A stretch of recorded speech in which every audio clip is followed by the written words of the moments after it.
soit la relation z moins z' est égale à, entre parenthèses, iz au cube, avec z l'affixe d'un point M, et z' l'affixe de l'image de M, c'est-à-dire M'.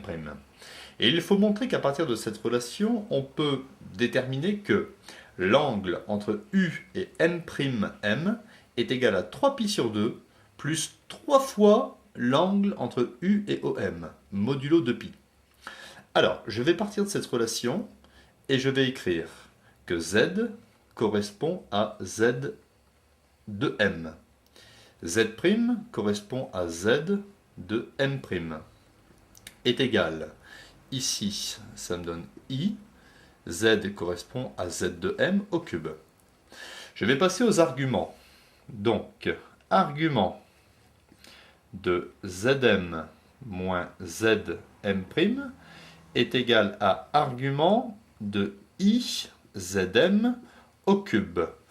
Ici, je peux faire passer, d'après les propriétés, les règles de calcul, le 3 devant.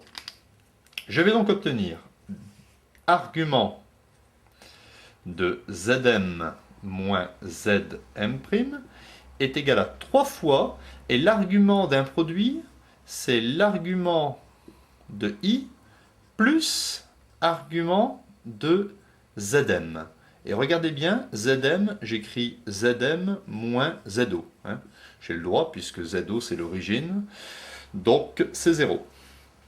D'après la formule de cours, l'argument de Zm moins Zm' correspond exactement à l'angle entre U et, moyen mémotechnique, M', M.